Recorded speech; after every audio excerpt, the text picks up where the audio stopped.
ছায়ারাত্রি channel কখনোই কোনো কুসংস্কারকে প্রশ্রয় দেয় না। তাই আমরা কখনোই বলি না যে কোনো ভৌতিক ঘটনা বা কোনো অলৌকিক ইনসিডেন্টকে বিশ্বাস করতে। যারা বিশ্বাস করেন সেটা সম্পূর্ণই তাদের ব্যক্তিগত মতামত এবং যারা বিশ্বাস করেন না তারা ঘটনাগুলিকে এন্টারটেনমেন্ট হিসেবেও নিতে পারেন। আজকে যে দাদাভাই আমাদেরকে ঘটনাটি পাঠিয়েছেন ওনার নাম হচ্ছে অঙ্কিত। তো দাদাভাইয়ের বাড়ি হচ্ছে আসানসোলে। দাদাভাই আমাদের চ্যানেলের নিয়মিত শ্রোতা। তো আজকে যে ঘটনাটি দাদাভাই আমাদেরকে পাঠিয়েছেন, এটা তাদেরই ফ্যামিলিতে ঘটে যাওয়া একটি ইনসিডেন্ট। যেটা তার জেঠু মারা যাওয়ার পর তাদের পরিবারে কিন্তু ঘটতে থাকে। এবং ওই যে কিছু প্যারানরমাল অ্যাক্টিভিটিস, এগুলো যত দিন যেতে থাকে তার আচরণ মানে গোটা বাড়ির ভাইবসটা কিন্তু পুরোপুরি একদম চেঞ্জ হতে শুরু করে। এবং তার জন্য কিন্তু গোটা বাড়ির লোকজন এত ভয় পেত এবং ফ্যামিলির প্রত্যেকে কিন্তু জিনিসটা ঠিক এতটা সাফার করে, তা কিন্তু তোমাদেরও এই ইনসিডেন্টগুলো শুনলে রীতিমতো গায়ে কাঁটা দিয়ে উঠবে। তাই তোমাদের সকলকে বলবো যে তোমরা কেউ কোথাও যাবে না। একদম প্রথম থেকে শেষ পর্যন্ত আজকের এই পুরো এপিসোডটি তোমরা মন দিয়ে শোনো। আশা করছি তোমাদেরও কিন্তু আজকের এই ঘটনাটি শুনে ভীষণ ভয় লাগবে। এবং আরেকটি রিকোয়েস্ট তোমাদের সকলকে করব যে তোমরা তোমাদের আত্মীয় স্বজন বন্ধুবান্ধব প্রত্যেকের সাথে আজকের এই এপিসোডটি তোমরা শেয়ার করে নাও। তাহলে তারাও কিন্তু এরকম একটি ইউনিক ঘটনার সাক্ষী থাকতে পারবে। তো যাই হোক, বেশি কথা না বাড়িয়ে শুরু করছি আজকের এপিসোড নাম্বার 156। দাদাভাই যেভাবে আমাদের সাথে ঘটনাটি শেয়ার করে নিয়েছেন ঠিক সেভাবেই আমি তোমাদের সামনে আজকে এই পুরো ঘটনাটি তুলে ধরার চেষ্টা করছি। আমি অঙ্কিত। বর্তমানে আমি একটি প্রাইভেট কোম্পানিতে জব করি। এছাড়াও আমার জেঠুর দোকানে সন্ধ্যের সময় আমি মাঝে মধ্যে বসি। আচ্ছা, তো এই ঘটনাটি কিন্তু ঘটেছিল 2008-এ। তখন আমি ক্লাস 9-এ পড়ি। এবার আমাদের বাড়িটা জয়েন্ট ফ্যামিলি ঠিক বলবো না, কারণ আমরা একই বাড়িতে থাকলেও আমরা আলাদা কিন্তু খাওয়া-দাওয়া করতাম। মানে এটা কিন্তু আমাদের এই ইনসিডেন্টটা ঘটার আগেকার কথা আমি বলছি। তো তারপর কিন্তু মানে এই যে ঘটনাটি ঘটে, তো যে কারণে কিন্তু আমাদের আবার ওই খাওয়া-দাওয়ার যে ব্যাপারটা ওটা কিন্তু একসাথে হয়ে যায়। আমি আস্তে, আস্তে পুরো বিষয়টা বলছি। তো আমার বাবারা হচ্ছে ৩ ভাই। তার মধ্যে আমার বাবা হচ্ছে মেজো। তো এর আগে আমার জেঠু রয়েছে এবং তারপর হচ্ছে কাকু। তো প্রত্যেকেই কিন্তু আমরা ওই একই বাড়িতেই তখন থাকতাম। আর আমার একটি পিসি আছে, উনি এখনো রয়েছেন। তো সেই পিসি এবং তার মেয়ে আমাদের বাড়িতেই কিন্তু থাকতো। মানে তার বিয়ের কিছুদিন পরে এখানে এসে উনি আর কি ওঠেন। এটা আর কি আমার বাবাদের কাছে আমরা শুনেছিলাম। মানে ওনার ডিভোর্স হয়নি, কিন্তু মানে ওনার শ্বশুরবাড়িতে কিছু মনোমালিন্যতার কারণে ওনার মেয়েকে নিয়ে উনি কিন্তু চলে আসেন। তো দাদাভাই বলছে যে আমরা কিন্তু মানে একদম জন্মের পর যখন আমাদের জ্ঞান হয়েছে, তো সেই অবস্থা থেকেই কিন্তু আমার পিসিকে আমাদের এই বাড়িতে আমরা দেখছি। তো বলা যেতে পারে যে আমাদের মানে মোটামুটি একদম সুখী পরিবার। তো সবাই মিলে বেশ আনন্দ করে একটা বাড়িতে আমরা থাকতাম। আর আমার জেঠুর হচ্ছে ১ মেয়ে। আর আমার কাকুর হচ্ছে ২ মেয়ে। আর আমার বাবা-মায়ের হচ্ছে আমি একটাই ছেলে। তো এবার বলতে পারো যে গোটা পরিবারের মধ্যে আমি মানে সবার মধ্যে আমি একটাই ভাই। তো যে কারণে ওই দিদি এবং বোনদের খুব আদরই আমি পেতাম। তো যাই হোক, এবার যে সময়ের কথা বলছি, তো তখন হচ্ছে সালটা ২০০৮। আর আমার জেঠুর হচ্ছে চালের আড়ত ছিল। মানে চালের আড়ত বলতে সেই যে প্যাকিং সিস্টেমের যে চালগুলো সেগুলো জেঠু বিক্রি করতো। এছাড়াও মানে অনেক মানে হিউজ পরিমাণে যে চাল যেরকম বিক্রি হয়, তো সেই রকম কিন্তু আমার জেঠুর দোকান ছিল। এবার জেঠুর অনেক কর্মচারী ছিল ঠিকই, এবার তবুও যখন ওটা একটা মানে চালের আড়ত, তো বুঝতেই পারছো যে কিছু ভারী কাজ তো থাকতোই। তো সেই রকমই একদিন, তো দাদাভাই বলছে যে আমি সেদিন স্কুলে যাইনি, আমি বাড়িতেই ছিলাম। তো সেই রকমই একদিন মানে হঠাৎ করে আমাদের বাড়িতে খবর আসে যে জেঠুর প্রচণ্ড শরীর খারাপ এবং আমাদেরকে কিন্তু তাড়াতাড়ি দোকানে যেতে বলে। তো দাদাভাই বলছে আমি বাড়িতে ছিলাম আর বাবা কাকু কেউই বাড়িতে তখন ছিল না। তো আমি কি করি, আমি জেঠিমা এবং জেঠিমার যে মেয়ে মানে আমার বড়দি, তো আমরা ৩ জন মিলে মানে তড়িঘড়ি একদম কিন্তু মানে দোকানে গিয়ে পৌঁছোই এবং ওখানে গিয়ে তখন দেখছি যে জেঠুর কিন্তু প্রচণ্ড বুকে পেন শুরু হয়েছে এবং ওনাকে হসপিটালে নিয়ে যাওয়ার জন্য মানে প্রস্তুতি নিচ্ছে। তো আমরা তো তখন মানে কোনো মতে জেঠুকে নিয়ে তাড়াতাড়ি হসপিটালে গিয়ে পৌঁছোই এবং হসপিটালে পৌঁছানোর পর মানে ডক্টররা যেটা জানায় যে উনি রাস্তাতেই কিন্তু মারা গিয়েছেন। মানে আমরা তো এটা বুঝতে পারিনি। এবার বুকে যখন পেনটা শুরু হয়, আমরা যখন রাস্তায় নিয়ে যাচ্ছিলাম, উনি সেন্সলেস হয়ে গেছেন, আমরা সেটাই ভেবেছি। তো হসপিটালে নিয়ে যাওয়ার পর ডক্টররা বলেন যে উনি কিন্তু এক্সপায়ার করে গেছেন এবং তারপর যেটা ওনাদের কাছ থেকে মানে ডক্টরদের কাছ থেকে যেটা জানতে পারি যে উনি হার্ট ফেলিওর করে মারা গেছেন। এবার এটা শোনার পর তখন আমাদের রীতিমতো মনে হচ্ছে না আকাশ ভেঙে পড়ছে মাথায়। এবার জেঠিমা, বড়দি ওরা তো প্রচণ্ডই কান্নাকাটি শুরু করেছে। এবার আমি তখন মানে ক্লাস 9 এ পড়ছি, মানে আমি যে বিশাল বড় তাও তো নই। তো তখন আমি বাড়িতে ফোন করে এই বিষয়টি জানাই এবং তারপর বাবাকেও আমি ফোন করি। তো তারপর মানে কিছুক্ষণের মধ্যেই কিন্তু বাবা, কাকু মানে বাড়ির সবাই কিন্তু তখন চলে আসে। এবার জেঠুর যেহেতু ওরকম চালের আড়তের ব্যবসা, মানে বুঝতেই পারছো যে ভারী কাজ। এবার হাজার দোকানে কর্মচারী থাকলেও জেঠুকেও তো টুকটাক কিছু কাজ করতে হতো। তার উপরে যেটা হচ্ছে যে মানে আমার বড়দির কিন্তু বিয়ে ঠিক হয়েছিল, মানে কয়েক মাস পরেই বড়দির বিয়ে ছিল। তো যে কারণে মানে জেঠিমা যেটা বললেন, এবার আমরা এক বাড়িতে থাকলেও মানে আমাদের যেহেতু হাঁড়িটা আলাদা ছিল, তো যে কারণে এবার সব বিষয় তো আমাদের সাথে সবাই শেয়ার করতাম না। তো যে কারণে জেঠিমা এটা বললেন যে মানে বড়দির বিয়ে নিয়ে জেঠু কিন্তু একটু চিন্তা করতেন, সবসময় তো একটু চিন্তায় থাকতেন। এবার এটা ন্যাচারাল ব্যাপার, কোনো মানে মেয়ের বিয়ে দেওয়ার জন্য তার বাবা মা যেরকম একটা টেনশন করে, তার উপরে বিয়ে ঠিক হয়েছে, তো একটা টাকার অ্যারেঞ্জমেন্টের তো ব্যাপার থাকে। তো সেই নিয়ে জেঠু কিন্তু একটু টেনশন করতেন। তো সেটাও জেঠিমা বলে। তো ওই কারণে মানে আমরা তখন বুঝতে পারি মানে এক্স্যাক্ট কী কারণে জেঠুর এরকম একটা মানে দুর্ঘটনা ঘটে গেল। তো যাই হোক, এবার বাড়ির সবার তো ভীষণ মন খারাপ, কারণ এরকম একটা সিচুয়েশন যে আমাদের মানে হবে, এটা তো আমরা কখনো কেউ ভাবিনি। তো এবার হসপিটাল থেকে তো 3 ঘন্টা না হলে ডেড বডি ছাড়বে না। তো তখন কিন্তু আমাদের আরও যারা আর কি আত্মীয় স্বজন ছিল সবাইকে কিন্তু খবর দিয়ে দেওয়া হয় যে এরকম মানে জেঠু মারা গেছে। তো 3 ঘন্টা পর যখন জেঠুকে বাড়ি নিয়ে আসা হয়, তখন ওই বিকেল 4টে, 4:30 এরকম বাজে। তো এবার আরও যারা এবার আত্মীয়-স্বজন প্রচুর, যেহেতু আমাদের জ্ঞাতিগোষ্ঠী আছে, তো মানে প্রত্যেকেরই বাড়ি ওই আমাদের বাড়ি থেকে 1 ঘন্টা 2 ঘন্টার ডিসটেন্স। তো সবারই তো আসতে কিছুটা টাইম লাগবে। তো সেই জন্য সবার ওই আস্তে, আস্তে বলতে পারো মানে এবার সবাই আসবে, তারপর তো ডেড বডি আবার শ্মশানে নিয়ে যাওয়া হবে। তো সেই রকম কিন্তু সবার আস্তে, আস্তে কিন্তু প্রায় সন্ধে হয়ে যায়। এবার সন্ধে ওই 7টা 7:30 নাগাদ মানে তখন একটা গাড়িও চলে এসছে, মানে সেই ছোট হাতি যে গাড়িগুলো বলে, মানে লরির মতো কিন্তু ছোট গাড়ি, মানে যেটাতে করে আর কি সেই মালপত্র বোঝাই করে নিয়ে যাওয়া হয়। তো সেই রকম গাড়ি কিন্তু একটি ভাড়া করা হয়েছিল, মানে সেই গাড়িতে ডেড বডি নিয়ে যাওয়া হবে বলে। তো এবার বাড়িতে সবাই যেরকম হয় মানে কান্নাকাটি করছে, মানে একটা মানে খুব প্যাথেটিক সিচুয়েশন বাড়ির। তো ওই 7টা 7:30টার সময় তখন মানে সবাই বলে যে তাহলে এবার ডেড বডি নিয়ে যাওয়া হবে। তো এবার কি হয়েছিল, সেই ডেড বডি এনে কিন্তু মানে জেঠুর রুমে, জেঠুদের যে খাটটা, তো সেই খাটের মধ্যে কিন্তু এসে শুইয়ে দেওয়া হয়েছিল ডেড বডিটা। তো এবার যখন ওই ডেড বডিকে মানে তুলে আবার তো একটা খাটুলিতে শুইয়ে তারপর তো ওটাকে নিয়ে যাবে যেরকম হয়। তো এবার যখন তুলতে যাচ্ছে মানে দাদাভাই বলছে যে ওই ডেড বডি মানে এমনিতে তো আমরা জানি যে মানুষ মারা গেলে তো তার শরীর ভারী হয়ে যায়, এটা স্বাভাবিক ব্যাপার। কিন্তু মানে জেঠুকে 4 জন লোক মিলে কিন্তু তুলতে পারছে না। মানে ওই যে খাট থেকে যখন জেঠুকে তুলে ওই খাটুলিতে শোয়াবে, মানে মনে হচ্ছে যেন প্রচণ্ড পরিমাণে সেই ডেড বডি ভারী হয়ে গেছে এবং 4 জনের জায়গায় ডবল লোক মানে 8 জন মিলে তখন তুলতে যাচ্ছে। তাও তুলতে গিয়ে রীতিমতো একদম মানে ডেড বডিটাকে তুলতে গিয়ে মানুষজন একদম পুরো হিমশিম খেয়ে যাচ্ছে। মানে মনে হচ্ছে যেন ওই বিছানা থেকে নড়ানোই যাচ্ছে না ডেড বডি। এবার এটা একটা খুবই অদ্ভুত লাগছে প্রত্যেকের যে এরকম তো হওয়ার কথা নয়। তো কোনো মতে মানে সেই টেনে হিঁচড়ে বলতে পারো মানে সেই ছেঁচড়ে, ছেঁচড়ে তুলে নিয়ে গিয়ে কিন্তু সেই খাটুলির মধ্যে কোনো মতে শোয়ানো হয় জেঠুকে।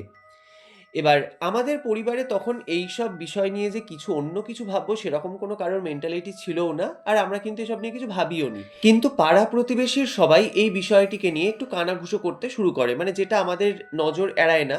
তো আমরা দেখি মানে পাড়া প্রতিবেশী সবাই এটা বলাবলি করছে যে, "কি ব্যাপার এরকম মানে ডেড বডিটা কি করে এত ভারী হয়ে গেল?" তো এইসব কিছু কানাঘুষো করছিল।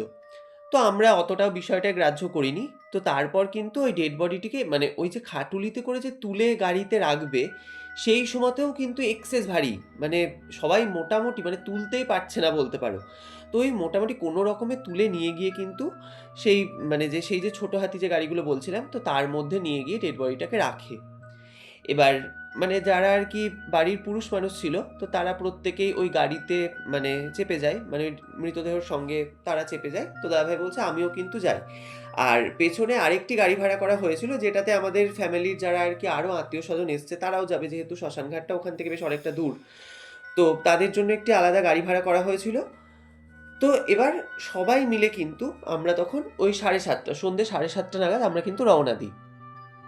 এবার গাড়ি যাচ্ছে। তো আমাদের যে বাড়িটা যে জায়গাটা করে, সেটা কিন্তু একদম যে আসানসোলের প্রপার যে এরিয়া বা প্রপার যে মেন রোড তার উপরে কিন্তু নয়। মানে মেন রাস্তা থেকে ঢুকে গিয়ে একটা পাড়া, তো সেই পাড়াটার ভেতর দিয়ে এসে হচ্ছে আরেকটি পাড়া, মানে সেই পাড়াতে আমাদের বাড়িটা, এবং সেই পাড়ার এরিয়াটাও কিন্তু বেশ বড়। তো দাদাভাই বলছে মানে ওই রাস্তা দিয়ে ওই মেন রাস্তায় উঠতে মোটামুটি প্রায় 10 মিনিট মতো লাগবে, 10-12 মিনিট মতো এরকম লাগবে। তো এবার ওই পাড়ার মধ্যে দিয়ে গাড়ি তখন যাচ্ছে, আর গরমকাল তখন, মানে ওই জুনের লাস্টের দিক। এবার গরমকালের সন্ধ্যে মানে বুঝতেই পারছো যে সেরকম কোনো ব্যাপারই না, মানে শীতকাল হলে তো বিষয়টা অন্যরকম হতো। তো যাই হোক, এবার গাড়ি নিয়ে কিন্তু ওই রাস্তা দিয়ে আমরা আস্তে আস্তে এগোচ্ছি। তো যেতে যেতে দাদাভাই বলছে যখন সেই যে হাই রোডের ওপরে আমরা উঠবো, মানে ওই যে মেন রাস্তাটা যখন আমরা ধরবো, মানে আমাদের ওই পাড়াটাকে শেষ করে ওই মেন রোডে উঠছি এরকম সময় কিন্তু হঠাৎ করে সেই গাড়ি কিন্তু খারাপ হয়ে যায়, মানে একদম পুরো, মানে গাড়িটা ভাইব্রেট করে কিন্তু ওইখানটা করেই থেমে যায়। এবার ওই যে গাড়ি থামলো, তো এবার গাড়ির যিনি ড্রাইভার ওনারা তো মানে কিছু তো বিষয় জানেন যে মানে গাড়ি কেন এরকম চলছে না, বা গাড়ি কি বিষয়ে খারাপ হলো, টুকটাক কিছু যদি মানে কিছু খারাপ হয় তাহলে কিন্তু তারা সেটা সারিয়েও নিতে পারেন। তো সেই রকম এবার ড্রাইভারটি নামে গাড়ি থেকে, তো নেমে তখন দেখছে গাড়িটাকে ভালো করে, দেখছে যে কি ব্যাপার হলো, গাড়িটা এরকম হঠাৎ করে ভাইব্রেট করে থেমে গেল কেন। তো তিনি কিন্তু কিছু খুঁজেই পাচ্ছেন না। মানে তিনি এত চেক করছেন, তিনি দেখছেন যে না সবকিছুই ঠিকঠাক আছে, কিন্তু গাড়ি কোনো মতেই কিন্তু স্টার্ট নিচ্ছে না। এবার এই জিনিসটা যখন হয়, তো দাদাভাই বলছে যারা পেছনে আত্মীয়-স্বজন ছিল আরকি গাড়িতে, তো তারা কিন্তু এই বিষয়টা তখন বলছে যে এরকম বাড়ি থেকে যখন ডেড বডি তোলা হচ্ছিল, তখন ডেড বডি এত ভারী হয়ে গিয়েছিল। তার উপরে আবার এই শ্মশান যাত্রার সময়তেও মানে এরকমভাবে গাড়িটা খারাপ হয়ে গেল। তো সবাই কিন্তু এই বিষয়টা নিয়ে তখন মানে মোটামুটি বলাবলি করছে। আর দাদাভাই বলছে তখন কিন্তু আমাদের মনেও একটা মানে, এবার হয় না আশেপাশে সবাই যদি বলাবলি করে তাহলে দেখবে তোমার মনের মধ্যেও কিন্তু ওই জিনিসটা ভীষণভাবে প্রতিফলিত হবে। তো এবার আমরাও তখন ভাবছি যে হ্যাঁ সত্যিই তো এই জিনিসটা তো মানে আমরা এটাকে তো খুব একটা সাধারণভাবে নিতে পারছি না। কারণ বাড়ি থেকে যখন ডেড বডি তোলা হচ্ছিল, মানে ডেড বডি ভারী হয় ঠিক আছে, কিন্তু ৮ জন মিলে সেই মানে মৃতদেহটা তুলতে পারছে না, এটা তো কখনো হয় না। তার উপরে আবার গাড়িটা এরকম হঠাৎ করে খারাপ হয়ে গেল। তো সেই ড্রাইভারটি কিন্তু মানে বেশ অনেকক্ষণ ধরে, মানে ১৫-২০ মিনিট ধরে কিন্তু চেষ্টা করে গাড়িটিকে সারানোর। কোনোভাবেই কিন্তু গাড়ি মানে উনি দেখছেন যে সবকিছু ঠিকঠাক আছে, কিন্তু তবুও যেন গাড়ি স্টার্ট নিচ্ছে না। তো উনি যখন ব্যর্থ হন, তো তখন উনি বলেন যে এই গাড়ি মনে হচ্ছে আর মানে যাবে না। মনে হয় কিছু ভেতরের কিছু খারাপ হয়েছে, হতেও পারে। তো আমি আমাদেরই চেনা আরেকজন ড্রাইভারকে খবর দিচ্ছি। ও গাড়ি নিয়ে আসছে, আপনারা সেটাই করে চলে যাবেন। তো আমরাও তখন বলি যে, "হ্যাঁ, ঠিক আছে, এবার অগত্যা আর তো কোনো উপায় নেই।" তো ওই লোকটি তখন মানে ওদেরই একজন পরিচিত ড্রাইভার, তাকে খবর দেয়। এবার সে অন্য কাজে ছিল, এবার তাকে খবর দিলেই সে যে গাড়ি নিয়ে সঙ্গে, সঙ্গে চলে আসবে তা তো নয়, তারও অন্য কাজ থাকতে পারে। তো সেই কাজটি সেরে আরেকটি যখন যে গাড়িটি আসবে, তো সেই গাড়ির ড্রাইভারটির আসতে প্রায় আরও ১ ঘন্টা মতো লেগে যায়। তো মোটামুটি ৯:৩০ নাগাদ কিন্তু আমরা ওখান থেকে সেই যে নতুন গাড়িটায় সেখানটা করে মানে জেঠুর ওই ডেড বডিটা চাপানো হয়। তো তারপর আমরাও ওই গাড়িতে চেপে যাই এবং ওই ৯:৩০ নাগাদ, রাত্রি ৯:৩০ নাগাদ কিন্তু আমরা ওখান থেকে রওনা দিই শ্মশানের উদ্দেশ্যে। এবার ওই যে গাড়ি চলতে শুরু করলো, মানে দাদাভাই বলছে মানে গাড়িটা এত স্লো চলছে, ড্রাইভার কিন্তু প্রচণ্ড চেষ্টা করছে, মানে যত স্পিড আছে গাড়ির কিন্তু গাড়িতে তোলার চেষ্টা করছে স্পিড। তো কোনোভাবেই কিন্তু গাড়ি সেই রকমভাবে কিন্তু এগোচ্ছে না, মানে মনে হচ্ছে যেন প্রচণ্ড ভারী গাড়ি। এবার আমরা ওই যে মানে ডেড বডির সঙ্গে আমরা যারা আর কি ওই গাড়িতে ছিলাম, আমরাও কিন্তু একদম পুরো চুপচাপ হয়ে গেছি। মানে আমরা কেউ কারোর সাথে কথা বলছি না। এবং সবথেকে যেটা বড় বিষয় সেটা হচ্ছে যে আমাদের মনের মধ্যে কিন্তু একটা অজানা আতঙ্কর সৃষ্টি হয়েছে। মানে এটা প্রত্যেকেই প্রত্যেকের নিজের, নিজের মধ্যে হচ্ছে। কেউ কাউকে কিছু বিষয়টা শেয়ার করছে না। মানে সবাই এটা ভাবছে যে কি ব্যাপার হলো? বাড়িতে এরকম একটা কাণ্ড ঘটলো, মানে ডেড বডিটা এত ভারী হয়ে গিয়েছিল, তারপর আজকে এরকম গাড়িটা খারাপ হলো। মানে প্রতিটা বিষয় কিন্তু আমরা মানে নিজেরাই মনের মধ্যে ভাবছি, কিন্তু কেউ কাউকে বিষয়টা বলছি না। তো যাই হোক, তারপর যখন আমরা শ্মশানের মধ্যে গিয়ে প্রবেশ করি, তো যেটা হয় মানে শ্মশান ক্ষেত্র কিন্তু এমনিতে খুব পবিত্র একটি স্থান, মানে যেখান থেকে একটা মানুষ পঞ্চভূতে বিলীন হচ্ছে, তো সেই জায়গা তো কখনোই খারাপ স্থান হতে পারে না। এবার অনেকে এটা দাবি করে যে আমরা মানে এই জায়গায় গিয়ে ভয় লাগে বা ভয় পাই। তো আমার যেটা মনে হয় মানে তোমরা যদি তাদেরকে কোনো ডিস্টার্ব না করো তাহলে তারাও কিন্তু তোমার কোনো ক্ষতি করবে না। তো দাদাভাই বলছে আমরা যখন শ্মশানের মধ্যে প্রবেশ করি সেই গাড়িটিকে নিয়ে, তো তারপর ওখান থেকে যখন ডেড বডি নামানো হচ্ছে, তো মানে অদ্ভুত, মানে ডেড বডিটা এতক্ষণ এতটা ভারী ছিল, এবং যখন ওই ডেড বডি নামানো যাচ্ছে মানে একদম পুরো নরমাল যেরকম একটা ভারী হয় সেরকম ওজন মনে হচ্ছে। মানে সবাই একদম খুব ইজিলি কিন্তু ডেড বডিটা নামায়। তো এবার যখন আমরা পৌঁছেছিলাম তখন চুল্লিতে একটা ডেড বডি পুড়ছিল, এবং তারপর একজন ছিল, তারপর হচ্ছে মানে জেঠু। তো এবার মানে আমাদের ওই দাহকার্য শেষ হতে, হতে যখন আমরা বাড়ি ফিরি প্রায় রাত্রি ১টা-১:৩০ এরকম বেজে গেছে। মানে অনেকটাই রাত, বুঝতে পারছো। এবার বাড়ি আসার পর যেরকম হয় মানে জেঠিমা, বড়দি সবাই মানে কান্নাকাটি করছে। তো যাই হোক, এবার বাকিটা রাত্রি কিন্তু আমাদের মোটামুটি কেটে যায়। তো তার পরের দিন যখন হয়তো পুরোহিত মশাই আসেন, তো উনি সবকিছু মানে দেখেন মানে কোন সময় মারা গিয়েছে আমার জেঠু, মানে ওগুলো আরকি যেরকম হয়।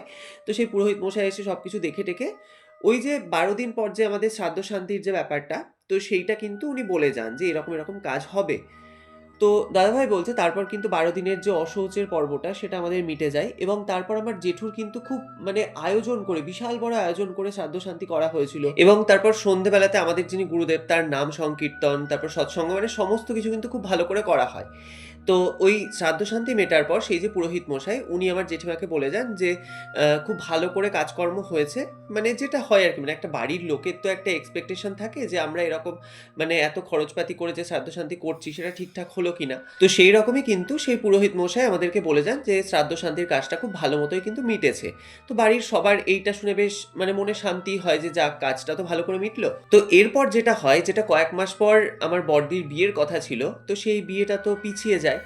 তো তখন জেঠিমারও একটা মানে টেনশন, যেহেতু এবার জেঠু মাথার উপরে নেই, তো বিয়ের ব্যাপারটা এবার তাহলে জেঠিমা ১ বছর পরে হলেও তো বিয়েটা দিতে হবে। তো মানে জেঠিমা একটু টেনশন করতো। তো সেই নিয়ে তখন আমার বাবাই এই কথাটা বলে যে আমরা যেরকম আবার আগে একসাথে আমাদের যেরকম জয়েন্ট ফ্যামিলি ছিল, তো সেই রকমই আবার আমরা একসাথে খাওয়া-দাওয়া করব। তো সেই দিন থেকেই কিন্তু মানে ওই যে কথাটা বলল বাবা, তো সেই দিন থেকে কিন্তু আবার আমরা সবাই একসাথে খাওয়া-দাওয়া করতাম। তো এবার ওই শ্রাদ্ধ শান্তি মিটে যাওয়ার পর জেঠুর যেহেতু ওই যে বড় চালের আড়তটা ছিল, ওটা তো জেঠুই একা সামলাতেন। তো এবার জেঠু মারা যাওয়ার পর জেঠিমা তো কোনোদিনও সেই দোকানের দিকেই যাননি। তো এবার জেঠিমা তো ভাবছিলেন যে কি করে এই দোকানটা সামলাবেন। তো তখন দাদাভাই বলছে যে আমাকে জেঠিমা বলে যে আমি যদি কিছু, কিছু সময় গিয়ে দোকানের মধ্যে বসি, কারণ যতই সেই স্টাফগুলো আগের পরিচিত হোক না কেন, একটা মহিলা যখন দোকানে, সে যখন কিছুই জানে না দোকানের বিষয়ে, তো এবার সে যেহেতু মহিলা তাকে তো অতটাও গ্রাহ্য করবে না। তো সেইজন্য জেঠিমা আমাকে বলে যে আমি যদি মাঝের মধ্যে গিয়ে দোকানে বসি। তো দাদাভাই বলছে আমি কি করতাম, আমি মানে মাঝের মধ্যে গিয়ে সন্ধ্যেবেলায় কিন্তু দোকানে বসতাম। তো এইভাবেই মোটামুটি কাটছিল। তো এবার তখন কিন্তু মানে ওই শ্রাদ্ধ শান্তি মিটে যাওয়ায় ১০-১২ দিন মতো কেটেছে। এরপর একদিন কিন্তু একটি ঘটনা ঘটে। দাদাভাই বলছে আমি আমার ঘরে আছি, মানে আমি নিজের পড়াশোনা করছি। তখন ওই রাত্রি ১০টা কি ১০:৩০ এরকম বাজে। আর আমার জেঠুদের রুমটা ছিল হচ্ছে আমার রুমের একদম গায়ে লাগোয়া রুম। আর মানে আমাদের বাড়িটা যেহেতু একটু পুরোনো আমলের বাড়ি ছিল, তো যে কারণে আমরা দোতলা পোরশনটায় থাকতাম আর একতলাতে আমাদের রান্না-বান্না, খাওয়া-দাওয়া, তারপর মানে আমার ঠাকুমা দাদুদের ঘর এগুলোও মানে ওই একতলাতে ছিল। তো সেগুলো তো এখন মানে থাকার ঘর হিসেবে ব্যবহার হতো না, মানে জিনিসপত্র এইসব থাকতো এবং মানে আমাদের ওই শোয়ার ঘর কিন্তু সব দোতলাতেই ছিল। তো এবার আমার রুমটা হচ্ছে একদম জেঠুদের গায়ে লাগোয়া। তো আমি আমার রুমে পড়াশোনা করছি। তো হঠাৎ করে জেঠুদের রুম থেকে কিন্তু একটা বিকট জোরে চিৎকারের আওয়াজ। মানে দাদাভাই বলছে আমি মানে নিজের মনে পড়ছিলাম, হঠাৎ করে ওরকম একটা আওয়াজ এলো, আমি বুঝতে পারি না যে ওটা জেঠিমা চিৎকার করলো না বড়দি চিৎকার করলো। মানে মানে চিৎকারটা এতটাই বিকট। তো দাদাভাই বলছে এত জোরে চিৎকার হওয়াতে আমি কিন্তু সঙ্গে, সঙ্গে মানে ঘর থেকে আমি কিন্তু ছুটে বেরিয়ে মানে জেঠিমাদের ঘরের উদ্দেশ্যে যাই। মানে কি হলো, এত জোরে কেন চিৎকার করলো এটা দেখার জন্য। তো এবার আমি যখন ওদের ঘরে গিয়ে পৌঁছেছি, এবার সেইটা করতে, করতে মানে বাড়ির প্রত্যেকেই কিন্তু এই আওয়াজটা পেয়েছে। তো বাড়ির সবাইও তখন মানে এসছে, ছুটে এসছে। তো ঘরে গিয়ে দেখছি যে বড়দি মানে বিছানাতে, যে বিছানায় যে চাদরটা ছিল সেই চাদরটাকে তুলে নাক পর্যন্ত ঢেকে কিন্তু বসে আছে এবং প্রচণ্ড ও কিন্তু একদম পুরো থরথর করে কাঁপছে। এবার ওর ঘরে যেরকম একটা লাইট জ্বলে সেরকম আলো জ্বলছে। কিন্তু তবুও মানে ও নাক পর্যন্ত চাদরটাকে তুলে নিয়ে ও কিন্তু থরথর, থরথর করে কাঁপছে। এবার তখন আমি ঘরে গিয়ে দেখছি কিন্তু জেঠিমা ঘরে নেই। শুধুমাত্র বড়দিই আছে। এবার জেঠিমা তখন মানে বাথরুমে গিয়েছিল। তো জেঠিমাও কিন্তু ওই বাথরুম থেকে ওই বড়দির ওরকম চিৎকারের আওয়াজ শুনে কিন্তু জেঠিমাও ছুটে এসছে। এবার তখন সবাই বলছে, "কিরে তুই এত জোরে চিৎকার করলি কেন তুলি?" মানে আমার বড়দির নাম হচ্ছে তুলি। তো তখন সবাই বলছে যে, "কিরে তুলি এত জোরে তুই কেন চিৎকার করলি?" এবার সবাই ভেবেছে যে বড়দি হয়তো কোনো আরশোলা-টারশোলা দেখেছে, তো যে কারণে হয়তো ভয়-টয় পেয়েছে। তো এবার তাও কিন্তু মানে বড়দি কিছু বলছে না। মানে বড়দি কিন্তু কন্টিনিউ ওইভাবে কেঁপে যাচ্ছে আর মানে ওই জানলাটা মানে বিছানার লাগোয়া যে জানলাটা, সেই দিকে কিন্তু তাকিয়ে আছে। তো এবার সবাই তখন বলছে, "কিরে তুই এরকম করছিস কেন? তোর কি মানে তুই কি কিছু দেখে ভয় পেয়েছিস?" এবার তাও কিন্তু বড়দি কোনো কথা বলতে পারছে না। মানে ও ঠিক একইভাবে কিন্তু মানে কনস্ট্যান্ট ওই জানলার দিকে তাকিয়ে আছে। তো বেশ কিছুক্ষণ পর যখন মানে সবাই ওর কাছে গিয়েছে, ওকে মানে বলছে যে, "কি হয়েছে রে? তুই এরকম কেন করছিস? কিছু বলছিস না কেন?" তো বেশ কিছুক্ষণ পর বড়দি যখন একটু স্বাভাবিক হয়েছে, তো তখন বড়দি বলছে, "আমি বাবাকে দেখলাম।" এবার এইরকম যে কিছু একটা উত্তর বড়দির কাছ থেকে আমরা পাবো, এটা কিন্তু কেউ তখন আমরা এক্সপেক্টই করিনি। মানে এরকম যে কিছু বড়দি বলবে আমরা কিন্তু এটা ভাবিইনি। আমরা ভেবেছিলাম হয়তো এবার বড়দি একটু আরশোলায় ভয় পেত। তো আমরা ভেবেছি হয়তো ওরকমই কিছু একটা ঘটনা হবে। তো বড়দি যখন হঠাৎ করে বলছে যে, "আমি বাবাকে দেখেছি, এখানে বাবা ছিল।" তো সবাই না মানে রীতিমতো একদম হতভম্ব হয়ে গেছে। সবাই বলছে, "কিরে তুই এসব কি বলছিস? বাবা তো মারা গেছে। তুই বাবাকে দেখেছিস মানে?" ও বলছে, "বিশ্বাস করো আমি বাবাকেই দেখেছি।" এবার বড়দির কথা অনুযায়ী ব্যাপারটা হচ্ছে যে বড়দি বলছে যে জেঠিমার কথা, মানে জেঠিমা যখন টয়লেটে যায়, তো তার আগে থেকে বড়দি এমনি একটা গল্পের বই পড়ছিল বিছানায় বসে। আর পাশের যে জানলাটা ওটা খোলাই ছিল। এবার দোতলা জানলা কিন্তু, মানে দোতলার রুমের জানলা। তো ও বলছে যে, "আমি মন দিয়ে বইটা ওরকম পড়ছি। তো হঠাৎ মনে হচ্ছে যেন জানলার কাছে কিছু একটা যেন এসে দাঁড়িয়েছে।" এবার তুমি দেখবে যে তুমি হয়তো ওইদিকে তাকাচ্ছ না, কিন্তু ওইদিকে মানে ধরো তুমি সামনের দিকে তাকিয়ে বসে আছো, তোমার পাশ দিয়ে হয়তো কিছু একটা পাস করে গেল বা কিছু একটা যদি এসে দাঁড়ায়ও, তুমি কিন্তু বিষয়টা বুঝতে পারবে। তো বড়দি বলছে, "আমারও যেন মনে হয় জানলার কাছে কেউ যেন এসে দাঁড়ালো।" এবার যখন বড়দি তাকিয়েছে জানলার দিকে, বড়দি দেখতে পায় জেঠু কিন্তু ঠিক জানলার অপোজিট দিকে দাঁড়িয়ে বড়দির দিকে এক দৃষ্টিতে তাকিয়ে আছে। এবার বড়দি যখন এটা দেখে, মানে বড়দি বলছে, "আমার ঘরে রীতিমতো আলো জ্বলছে, মানে একদম পুরো পর্যাপ্ত পরিমাণে আলো, যে ঘরে যে একটা নাইট ল্যাম্প জ্বলছে বা ছোট আলো এরকম কিছু নয়। এবার ঘরে একদম পুরো ভালোভাবে আলো জ্বলছে। তো সেই আলোতে কিন্তু বড়দি একদম পরিষ্কার দেখতে পায়। মানে জেঠুর চেহারাটা কোনো রকম কোনো বিকৃত হয়নি। মানে একদম যেরকম নরমাল যেরকমভাবে জেঠু দেখতে ছিল, ঐরকমই কিন্তু জেঠু জানলায় এসে দাঁড়িয়েছে। এবার ওইটা দেখে না তখন বড়দি বিকট জোরে চিৎকারটা করে ওঠে, এবং যে কারণে দাদাভাই বলছে আমরা সেই চিৎকার শুনেই তো ঘরে আসি। এবার তখন আমরা সবাই বড়দিকে বলি যে, "না, না, এটা হতেই পারে না। এটা তোর মনের ভুল। তুই যেহেতু তোর বাবাকে খুব ভালোবাসতিস, তো তোর হয়তো এটা মানে তুই এটাকে বিষয়টাকে নিয়ে বারবার ভাবছিলিস, যে কারণে হয়তো তুই বিষয়টা হ্যালুসিনেট করেছিস।" এবার বড়দি তো কোনোভাবেই মানছে না। বড়দি বলছে, "না, আমি ওই মুহূর্তে তো এসব কিছু ভাবিইনি। আমি হঠাৎ করে জিনিসটাকে দেখেছি।" তো যাই হোক, মানে এবার বাড়ির লোক কিন্তু বিষয়টা অতটা বিশ্বাস করে না। তো সবাই বলে যে হতেই পারে এরকম, মানে ১ম যেহেতু বিষয়টা একদম সদ্য যেহেতু জেঠু মারা গিয়েছে, তো এটা হতেই পারে মনের ভুল। তো যাই হোক, বড়দিকে কোনো রকমে বুঝিয়ে সুঝিয়ে তারপর যে যার মতো কিন্তু ঘরে চলে যায়। তো সেদিন রাত্রিটা কিন্তু কোনোমতে কাটে। আর দাদাভাই বলছে, "আমিও বিষয়টা অতটা গ্রাহ্য করিনি। এবার নতুন যেহেতু ওরকম মারা গেছে, তো এবার প্রতিটা মানুষেরই তো মন খারাপ থাকে। তো যে কারণে ওটা মনের ভুলও হতে পারে। তো ওই বিষয়টা প্রত্যেকেই কিন্তু নিজের মাথা থেকে বের করে দেয়।" এবার পরের দিনের ঘটনা হচ্ছে, মানে পরের দিনও কিন্তু একটি ঘটনা ঘটে যায়। আচ্ছা, তার আগে একটা কথা বলি, সেটা হচ্ছে যে আমাদের রাত্রিবেলাতে কিন্তু মানে রাত্রের রান্নাটা করার জন্য আমাদের একটি পরিচারিকা দিদিকে রাখা হয়েছিল। কারণ দিনের বেলাতে মা, জেঠিমা, কাকিমা সবাই রান্না করে নিত। কিন্তু সন্ধ্যেবেলায় মানে জেঠিমা যেহেতু দোকানে যেত, তো যে কারণে কিন্তু ওই রাত্রের রান্নার জন্য একজন দিদিকে রাখা হয়েছিল। তো এবার আমরা মানে দাদাভাই বলছে আমরা মানে ছেলেরা সবাই মানে রাত্রিবেলায় ম্যাক্সিমাম রুটি খেতাম। আর মায়েরা সব ভাত-টাত খেত। তো যে কারণে কিন্তু মানে ওই দিদিটা প্রতিদিন রাত্রিবেলায় এসে ওরকম রুটি, তরকারি, তারপর যে ভাত খাবে তার জন্য ভাত, এরকম কিন্তু রান্নাগুলো করত। তো এবার পরের দিনের কথা, মানে বড়দির সাথে যে ইনসিডেন্টটা ১ম ওরকম ঘটে, তো তার পরের দিন ওরকম সন্ধ্যেবেলাতে কিন্তু ওই দিদিটা রান্নাঘরে বসে রুটি বানাচ্ছে। আর দাদাভাই বলছে, "আমি জেঠিমার সাথে মানে জেঠিমাদের ওই যে চালের আড়তটা সেখানে আমি গিয়েছি, ওখানেই আছি। আর যে যার নিজের ঘরে আছে।" তো ও কিন্তু নিজের মতোই রান্নাঘরে অন্যান্য দিনের মতো ওরকম রুটি তৈরি করছে। এবার তারপর মানে ওই দিদিটার কাছ থেকে আমরা পরে যেটা জানতে পেরেছিলাম, মানে ওর সাথে যে ঘটনাটা ঘটেছে, ও বলছে যে, "আমি কিন্তু নিজের মতো রুটি ভাজছি। মানে ওরকম ওভেনে আমি রুটি ভাজছি, আবার মানে রুটি বেলছি যেরকম হয় আরকি। তো ওই কাজগুলো করছে।" হঠাৎ করে ও বুঝতে পারে, মনে হয় যেন রান্নাঘরের দরজা দিয়ে কেউ যেন মানে ভেতরে ঢুকলো, এবং ঢুকে ওর ঠিক পিঠের কাছে এসে দাঁড়িয়েছে।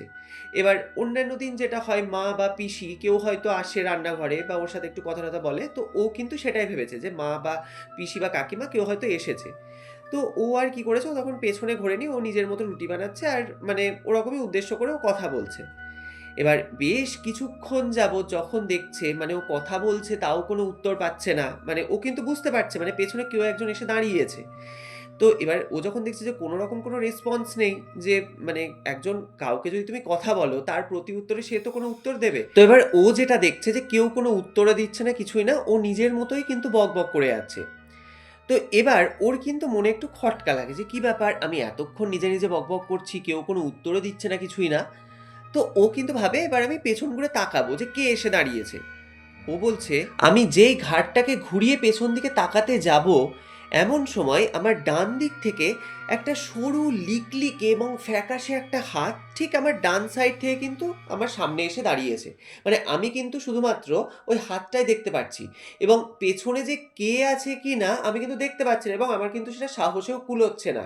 মানে ওই দিদিটা বলছে, মানে ওই যে হাতটা ওর ডান সাইড দিয়ে এগিয়ে এসেছে, এবং পেছন থেকে কেউ যেন কর্কশ কণ্ঠে ওকে বলছে, কিরে, আমার ভাগের রুটিটা দে। এবার এইটা যখন ওকে বলেছে না, ও তখন এতটা ভয় পায়, ও কিন্তু বিকট জোরে চিৎকার করে, মানে সব জিনিসপত্র ফেলে টেলে দিয়ে বাবা গো মা গো বলে চিৎকার করতে করতে কিন্তু বারান্দায় ছুটে বেরিয়ে এসেছে। এবার ওর ওরকম একটা চিৎকারে সবাই যেহেতু বাড়িতে ছিল, তো সবাই তখন ছুটে এসেছে যে কি হলো, এরকম করে চিৎকার করছে কেন। তো তখন ও বলছে যে আমি আর আপনাদের বাড়িতে কাজ করব না, আপনাদের বাড়িতে ভূত আছে। এবার বলছে ভূত আছে মানে তুই কী সব আজে বাজে কথা বলছিস। তখন মানে ও কিন্তু বলে যে মানে আমার সাথে এরকম এরকম ঘটনা ঘটেছে।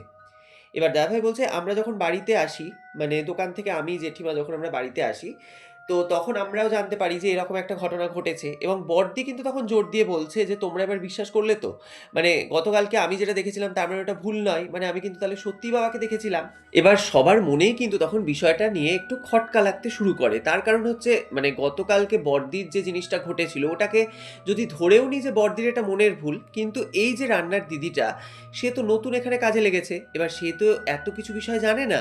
তাহলে সে যে জিনিসটা দাবি করছে যে এরকম একটা ঘটনা ঘটেছে, তাহলে কিছু তো একটা ব্যাপার হতে পারে। তো তখন জেঠিমা বলে যে ঠিক আছে, যে পুরোহিত মশাই আর কি জেঠুর শ্রাদ্ধ শান্তি করেছেন তাকে খবর দেবো, মানে সে আগে আসুক, তাকে এই বিষয়টা বলবো। তো তাকে তখন খবর দেওয়া হয়, এবং দুদিন পর উনি কিন্তু আসেন, এবং উনি আসার পর ওনাকে পুরো বিষয়টা বলা হয় যে এরকম এরকম ঘটনা ঘটছে। তো আপনি তো দেখেছিলেন যে উনি যখন মারা গিয়েছেন সেই সময়কাল আপনি গণনা করে দেখেছেন। তো তখন সেই পুরোহিত মশাই বলেন যে দেখুন, আমি যা দেখেছিলাম উনি তো কোনো দোষও পাননি, কিছুই না, এবং ওনার শ্রাদ্ধ শান্তি কিন্তু খুব ভালোভাবে মিটেছে। মানে আমার যতটুকু মনে হচ্ছে এটা কিন্তু ওনার আত্মা নয় বা ওনার স্পিরিট এটা নয়, এটা হয়তো অন্য কিছু বা অন্য কোনো এন্টিটি হয়তো এখানে প্রবেশ করেছে, যে হয়তো এরকম কিছু কাজকর্ম করছে, মানে ওনার হচ্ছে এই দাবি।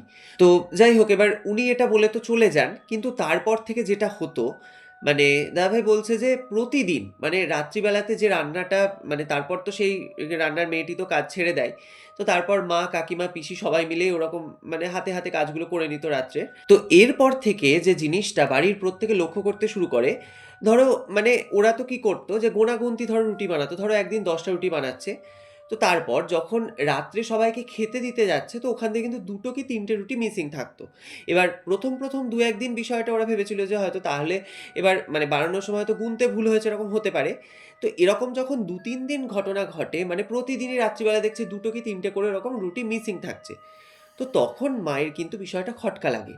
তো মা কি করে, মা কিন্তু একদম মনে রাখে যে সেই দিনও কটা রুটি বানিয়েছে, মানে মা কটা রুটি বানিয়েছে সেটা কিন্তু মা একদম পুরো খেয়াল করে রাখে। এবার যখন রাত্রিবেলায় খেতে দিতে যাচ্ছে সবাইকে, তো তখন কিন্তু দেখছে সেই ওরকম গোনাগুনতি রুটির থেকে কিন্তু 2টো রুটি মিসিং। এবার এটা যখন হয়, তো এই বিষয়টা মা কাকিমা এবং পিসি এনারা 3জনে কিন্তু জানতো, এবার বাড়ির কাউকে আর এই বিষয়টা তখন জানায়নি। তো ওনারা যখন মানে এই বিষয়টা লক্ষ্য করে এবং পুরোপুরি যখন শিওর হয়ে যায় যে কিছু একটা গন্ডগোল হচ্ছে, তো তখন কিন্তু বাড়ির সবাইকে এই বিষয়টি তখন জানায় যে এরকম এরকম জিনিস ঘটেছে। তো এবার বাড়ির প্রত্যেকের মনে ওই দুটো ঘটনা ঘটার পর থেকে এমনিতেই এই বিষয়টিকে নিয়ে কিন্তু একটা আতঙ্ক ছিল। তার কারণ হচ্ছে মানে রাত্রিবেলায় এটা বাড়ির প্রতিটা মেম্বারই, যেই হয়তো কোনো দিন হয়তো রাত্রিবেলা এরকম টয়লেটে উঠছে, তো আমাদের কি ছিল, যেহেতু এবার আমাদের বাড়িটা একটু পুরোনো আমলের বাড়ি, তো যে কারণে বাথরুমটা কিন্তু একদম কর্নার সাইডে ছিল। তো এবার মানে রুম থেকে বেরিয়ে ওই বারান্দা দিয়ে লম্বাভাবে গিয়ে কিন্তু একদম কর্নারে, মানে একদম বাড়ির লাস্টে কিন্তু সে বাথরুমে সবাইকে যেতে হতো। তো যেটা হতো মানে যে মেম্বারই মানে বাড়ির যে কেউই যখন হয়তো রাত্রিবেলায় বাথরুমে উঠতো, মানে বাথরুম যাবে বলে হয়তো উঠতো, মানে প্রত্যেকে এটা ফিল করতো যে মনে হতো যেন ওনার পেছন পেছন কেউ যেন আসছে, মানে এটা যেই হোক না কেন। দাদাভাই বলছে আমিও ওরকম রাত্রিবেলায় মানে উঠেছি টয়লেটে যাওয়ার জন্য, তো আমারও কিন্তু এই জিনিসটা ফিল হয়েছে। তো এবার এই সব জিনিস নিয়ে মানে বাড়ির প্রত্যেকেরই একটা মনের মধ্যে আতঙ্ক ছিল। তার উপরে আজকে এরকম একটা ঘটনা শোনার পর সবাই তখন বলে যে সেই পুরোহিত মশাইকে আবার ডাকা হোক, কারণ এরকম ভাবে তো বাড়িতে আর থাকা যাচ্ছে না। তো মানে তখন কি করে জেঠিমা কিন্তু পরের দিনই আবার সেই পুরোহিত মশাইকে ডেকে পাঠান, এবং যখন উনি আসেন উনি তো তখন মানে একদম পুরো জোর গলায় বলছেন যে এটা কোনো মতেই আপনার হাজবেন্ডের মানে আত্মা, এটা হতে পারে না, এটা অন্য কিছু বা অন্য কোনো আত্মা হয়তো আপনাদের বাড়িতে প্রবেশ করেছে, মানে উনি কিন্তু এটাই বলছেন। তো তারপর যখন পুরো বিষয়টা তাকে বলা হয় যে এরকম এরকম ইনসিডেন্টের সম্মুখীন আমরা হচ্ছি, তো তখন উনি বলেন যে তাহলে এই বিষয়টা মানে আমি বুঝতে পারছি না। তো আমার একজন চেনা জানা তান্ত্রিক রয়েছেন, তিনি মানে এইসব বিষয়ে তিনি কিন্তু মানে অনেকের এই কাজগুলো কিন্তু উনি করেছেন।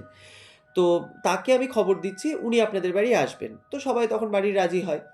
তো তারপর কিন্তু সেই তান্ত্রিকটি আমাদের বাড়িতে আসে। এবার উনি যখন আমাদের বাড়িতে প্রবেশই করেছেন, মানে উনি ঢোকার সাথে সাথেই বলেন যে এই বাড়িতে সে কিন্তু আছে। মানে আমার জেঠুকে উদ্দেশ্য করে বলে, মানে উনি ঢুকেই কিন্তু বলে দেন যে উনি কিন্তু আছেন এই বাড়িতে। এখনো পর্যন্ত উনি এক্সিস্ট করছেন।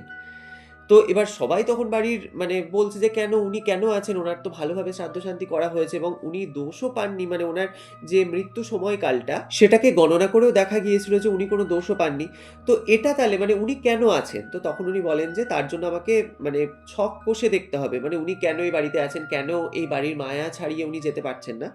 তো এই বলে উনি কিন্তু আমাদের উঠোনেই মানে একটা সেই ছক কেটে উনি কিন্তু বসে পড়েন এবং সেই মানে চোখ বন্ধ করে উনি ধ্যান করছেন। মানে উনি আর কি ওনার মতো করে উনি দেখছেন যে কেন এখনো পর্যন্ত জেঠুর আত্মাটা এই বাড়িতে রয়ে গেছে। তো অনেকক্ষণ পর উনি গণনা-টণনা করে উনি যেটা বলেন সেটা হচ্ছে যে ওনার যে আকাঙ্ক্ষাটা ছিল যে ওনার মেয়ের উনি বিয়েটা দেবেন এবং মানে একটা তার টেনশন ছিল এবং সেই ইচ্ছেটা তো তিনি পূরণ করে যেতে পারেননি এবং আল্টিমেটলি মানে বড়দির বিয়েটা তো পিছিয়ে যায়। মানে ওই যে কয়েক মাস পর যে বড়দির বিয়ে হওয়ার কথা ছিল, এবার যেহেতু জেঠু মারা গিয়েছে তো যে কারণে তো বিয়েটা ১ বছর হবে না। তো সেইটা মানে ওই কারণে কিন্তু মানে উনি মুক্তি পেয়ে গেছেন ঠিকই, কিন্তু এই মায়ার বন্ধনে উনি আটকা পড়ে গেছেন। মানে যে কারণে উনি কিন্তু বাড়ি ছেড়ে যেতে পারছেন না। তো তখন সবাই বলল যে, "তাহলে করণীয়টা কি? মানে কি করা যায়?" তো তখন উনি বললেন যে, "দেখুন যেহেতু আনুষ্ঠানিকভাবে তো আপনাদের মেয়ের বিয়ে দেওয়া যাবে না এখন। মানে ১ বছরের যে কালা শৌচের যে ব্যাপারটা ওটা তো হবে না।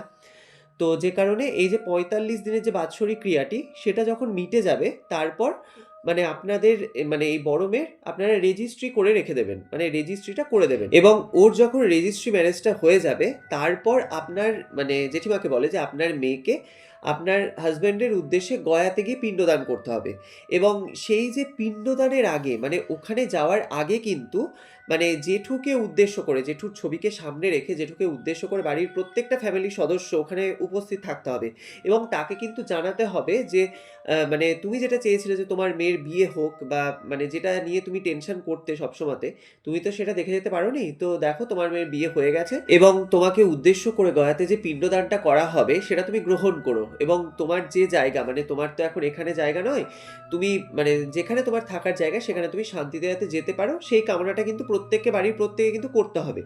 এটা কিন্তু উনি বলে দেন এবং এটাও উনি বলেন যে জেঠু যে বাড়িতে রয়েছে এখন উনি কিন্তু কারোর ক্ষতি করবেন না। শুধুমাত্র বড়দির যেহেতু বিয়েটা হয়নি, উনি যেহেতু ওটা দেখে যেতে পারেননি, তো ওই আকাঙ্ক্ষাটার জন্য কিন্তু উনি ওই মায়াতে কিন্তু আবদ্ধ হয়ে আছেন। তো এবার এটা যখন উনি বলে দেন তো ওনার কথা মতোই মানে ৪৫ দিনের জেঠুর যে বাৎসরিক কাজটা হয়ে যায়। তো তারপর কিন্তু আমার বড়দির রেজিস্ট্রি ম্যারেজটা হয়ে যায়। তো তারপর মানে উনি যেরকম বলেছিলেন তো তারপর ওই রকম মানে জেঠুর ছবিকে সামনে রেখে আমরা বাড়ির প্রত্যেকটা সদস্য এবং আমার বড়দি এবং আমার জামাইবাবু তারাও ছিলেন। তো সবাই মিলে তখন আমরা মানে জেঠুকে উদ্দেশ্য করে এই কথাটা বলি। মানে উনি যেরকম বলে দিয়েছিলেন তো সেইভাবেই কিন্তু আমরা মানে জেঠুকে উদ্দেশ্য করে প্রার্থনা করি এবং ওনাকে মানে জেঠুকে আমরা বোঝানোর চেষ্টা করি যে আমরা ফ্যামিলির প্রত্যেকে মিলে হ্যাপি আছি এবং বড়দির যে বিয়েটা হওয়ার কথা ছিল সেখানে বিয়ে হয়েও বড়দি হ্যাপি আছে। তো মানে উনি এইভাবেই কিন্তু বলতে বলেছিলেন। তো দাদাভাই বলছে আমরা সকলে মিলে সেই কাজটা করি এবং তারপরে কিন্তু বড়দি গিয়ে মানে জেঠুকে উদ্দেশ্য করে গয়াতে পিণ্ডদান করে আসে। দাদাভাই বলছে সেই যে পিণ্ডদানটা করে এলো বড়দি, তারপর থেকে কিন্তু বাড়িতে আমরা আর কোনোদিন কোনো কিছু ফিল করিনি। মানে যেরকম একটা বাড়ির প্রত্যেকটা সদস্য যেভাবে আমরা একটা আতঙ্কের মধ্যে থাকতাম, তো মানে সেইটা যেন টোটালি আমরা একদম পুরো রিলিফ পেয়ে যাই। মানে বাড়ির প্রত্যেকেই যেন বলছিল যে বাড়ি একদম পুরো হালকা হয়ে গেছে। তো যাই হোক এবার তার পরের বছর বড়দির খুব মানে বড় করে অনুষ্ঠান করে বিয়েটা হয়। তো এরপর থেকে কিন্তু আর কোনোদিন কোনো কিছু ঘটেনি। একদম সবকিছু স্বাভাবিকভাবেই চলছিল। তো ২০১৮ তে আমাদের এই বাড়িটিকে ফ্ল্যাটের জন্য প্রমোটারকে দিয়ে দেওয়া হয় এবং আমাদের এখানে একটি মানে বড় ফ্ল্যাট হয় এবং আমরা প্রত্যেকেই কিন্তু ফ্ল্যাট পাই। তো বর্তমানে আমরা এখন সবাই ভালো আছি এবং নিজের মতো আমাদের এখন সেপারেট ফ্ল্যাটে আমরা থাকি। তো দাদাভাই বলছে আমি এখন প্রাইভেট একটি কোম্পানিতে জব করি এবং আমার জেঠুর যে ওই দোকানটা, তো জেঠিমার সঙ্গে আমিও ওই দোকানে বসি। আমার অফিস থেকে ফেরার পর আমি জেঠিমা আমরা দুজন মিলে ওই দোকানটা এখন চালাই। তো এইভাবেই আমাদের এখন চলছে। তো এই ঘটনাটি আমাদের পরিবারে ঘটেছিল এবং এটা একটি বাস্তব ঘটনা, যেটা আমরা ফ্যামিলির প্রত্যেকটা সদস্য কিন্তু ফেস করেছিলাম। তো সেই জন্য ভাবলাম যে তোমার সাথে আজকে এই ঘটনাটি আমি শেয়ার করি। তো তোমার যদি ভালো লাগে তাহলে তোমার চ্যানেলে তুমি ঘটনাটি পড়ে শুনিও। তো দাদাভাই অসংখ্য ধন্যবাদ এত সুন্দর একটি ঘটনা আমাদের সাথে শেয়ার করার জন্য। এবং সত্যি কথা বলতে একদমই ভিন্ন প্রকৃতির একটি ঘটনা আজকে আপনি আমাদের সাথে শেয়ার করেছেন। মানে সত্যি অন্যরকম লাগলো আমার আজকে এই ঘটনাটি শুনে। তো বন্ধুরা, তোমাদের আজকের এই এপিসোডটি শুনে কেমন লাগলো সেটা অবশ্যই আমাদেরকে কমেন্টের মাধ্যমে লিখে জানিও। এবং ঘটনাটি শুনে যদি তোমাদের ভালো লাগে তাহলে অবশ্যই একটা লাইকের সঙ্গে সঙ্গে একটা হাইপ করে কিন্তু আমাদের পাশে থাকতে তোমরা একদমই ভুলো না। আর তোমরা যদি তোমাদের জীবনে ঘটে যাওয়া এরকম কোনো সত্যি ভৌতিক ঘটনা বা যে কোনো অলৌকিক ইনসিডেন্ট আমাদের সাথে শেয়ার করতে চাও, তাহলে স্ক্রিনে দেওয়া হোয়াটসঅ্যাপ নাম্বারে তোমরা ঘটনাগুলি আমাদেরকে লিখে অথবা ভয়েস মেসেজের মাধ্যমে পাঠাতে পারো। এছাড়াও কিন্তু তোমরা আমাদেরকে মেইলের মাধ্যমেও ঘটনা শেয়ার করতে পারো। তাছাড়াও তোমরা আমাদের ফেসবুক পেজ ছায়ারাত্রি এবং ইনস্টাগ্রাম আইডি ছায়ারাত্রি অফিসিয়ালেও ইনবক্স করতে পারো তোমাদের ঘটনাটি। আমরা সেই ঘটনাটি কিন্তু তুলে ধরবো সমস্ত শ্রোতা এবং দর্শক বন্ধুদের সামনে। আর তোমাদের পক্ষে যদি পসিবল হয় তাহলে যে ঘটনাটি তোমরা আমাদেরকে পাঠাচ্ছ সেই ঘটনা সম্পর্কিত যে কোনো ছবি বা যে কোনো ছোট্ট ভিডিও ক্লিপ তোমরা চাইলে আমাদের সাথে শেয়ার করতে পারো। আমরা সেই ছবি বা ভিডিওটি দেখাবো সমস্ত দর্শকদেরকে। তো যাই হোক, আজকের এপিসোডের প্রশ্নটি হলো, দাদাভাইয়ের জেঠুর যে ব্যবসাটি ছিল সেটা কিসের দোকান ছিল? তোমরা সঠিক উত্তরটি আমাদেরকে কমেন্টের মাধ্যমে লিখে জানাও। আমরা নেক্সট এপিসোডের শেষে তোমাদের কমেন্টের স্ক্রিনশটটি পাবলিশ করব। তো গত এপিসোডে যারা তাদের কিছু মূল্যবান মতামত আমাদেরকে কমেন্টের মাধ্যমে জানিয়েছেন তারা হলেন ওকলাহোমা ইউএসএ থেকে সিরাতনাম, ব্যাঙ্গালোর থেকে তুলিকা মজুমদার, নদিয়ার আসাননগর থেকে বাসন্তী মণ্ডল, পশ্চিম বর্ধমান মদনপুর থেকে মৌসুমী মুখার্জি, বাংলাদেশের ঢাকা থেকে আদিবা মিম, বহুলার অন্ডাল থেকে অজিত বাউরি, ডানকুনি থেকে জবা চক্রবর্তী, বহরমপুর থেকে বেবি ঘোষ, মায়া সরকার এবং হাওড়া থেকে গীতা গোস্বামী। তো তোমাদের সকলকে জানাই অসংখ্য ধন্যবাদ। তোমরা যারা যারা আমাদেরকে কমেন্ট করেছো, তো তোমরা এভাবেই আমাদেরকে কমেন্টের মাধ্যমে জানাতে থাকো যে তোমরা কোথা থেকে ঘটনাগুলি শুনছো এবং ঘটনাগুলি শুনে তোমাদের কেমন লাগছে সেই মতামতটিও কিন্তু তোমরা আমাদেরকে কমেন্টের মাধ্যমে জানাতে একদমই ভুলো না। তো যাই হোক, আজকের মতো বিদায় নিচ্ছি। দেখা হচ্ছে আবার পরবর্তী নতুন ভয়ঙ্কর ঘটনা নিয়ে আগামী বৃহস্পতিবার। ততক্ষণ তোমরা সকলে ভালো থেকো, সুস্থ থেকো। শুভরাত্রি।